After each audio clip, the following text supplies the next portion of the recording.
izin kami saling melengkapi. Nah, untuk dari Mas Agus tadi ya, tentang bagaimana person dari yang terpilih di struktur kepengurusan yang baru. Jadi sebagaimana disampaikan Mas Imam tadi, di PKS ini kepemimpinan tertingginya adalah Ketua Majelis Syuro. Dan kebetulan Pak Sohibul Iman ini termasuk dikenal sebagai akademisi dan kemudian pernah menjadi rektor Paramadina. Jadi memang secara profil beliau ini relatif bisa dan terbukti diterima di banyak kalangan seperti itu. Jadi beliau setelah selesai pendidikan kemudian di badan riset, kemudian sempat di rektor Paramadina, pernah menjadi wakil ketua DPR RI, sehingga di PKS sendiri juga pernah menjadi ketua badan, sehingga pengalamannya relatif cukup lengkap. Kemudian kalau Pak Muzamil ini memang juga demikian sama, jadi beliau lama di DPR RI, kemudian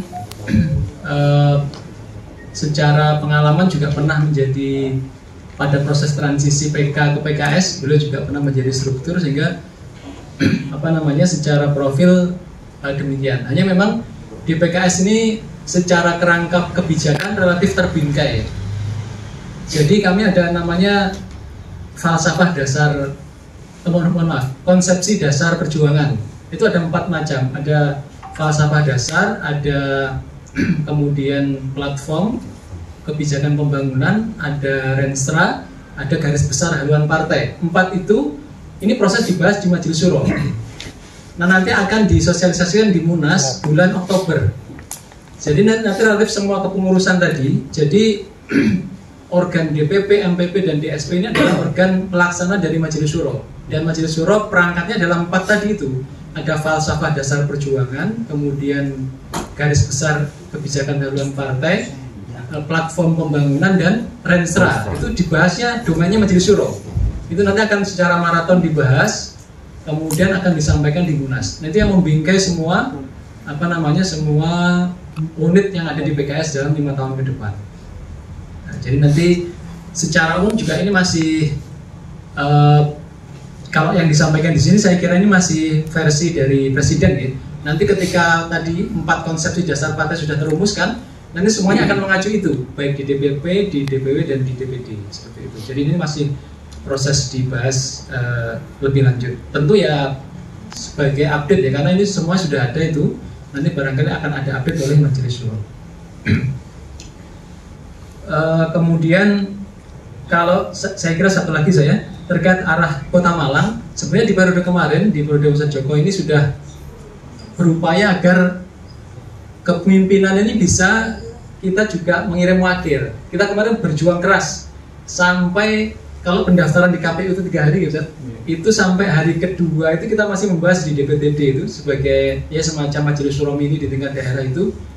Di hari kedua kita masih membahas agar mengupayakan kader bisa terlibat. Hanya ya qadarullah kemudian masih belum. Nah ini sehingga di periode ke depan akan kita pacu lagi agar kemudian dari kader bisa terlibat dalam proses di pilkada seperti itu. Nah, sekali lagi ini juga nanti akan menjadi bahasan pasca musda saya kira musyawarah daerah untuk kemudian merumuskan ke depan bagaimana. Saya kira demikian dari saya. Matur nuwun. Matur nuwun. Nanti meskipun di Kota Malang nanti juga ada musda atau pergantian pimpinan, insya Allah nanti juga berdasarkan usulan-usulan dari semua kader, sama sebagaimana pergantian pimpinan di pusat.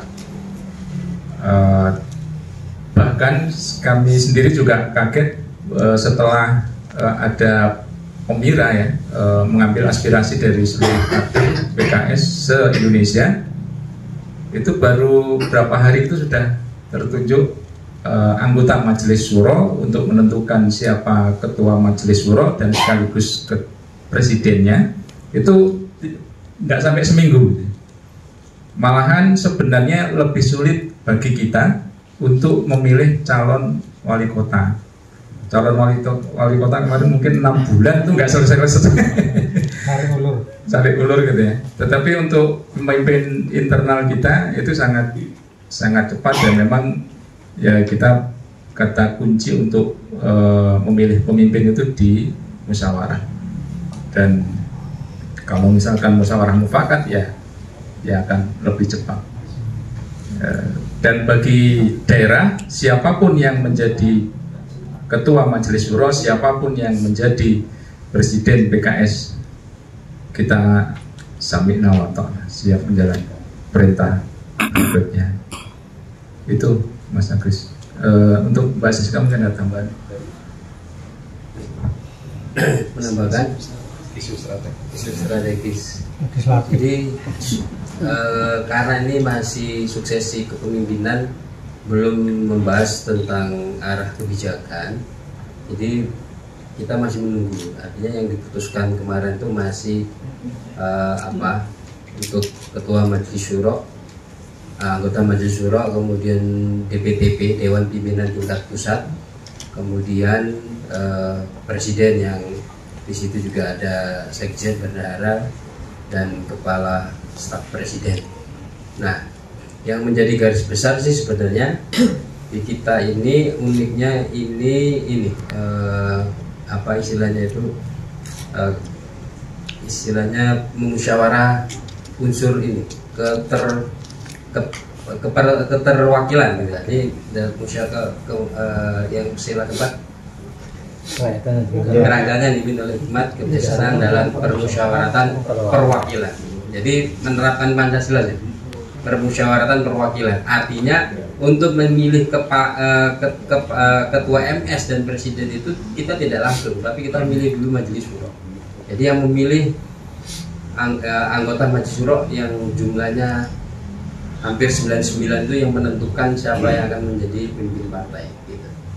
Dan nanti di proses di musda pun nanti juga bisa jadi seperti itu. Jadi kita memberikan masukan nama-nama, dan di situ ada mekanisme nanti pemilihan gitu. Yang itu siapa yang jadi nanti juga ada unsur dari DPW dan DPP yang akan menentukan.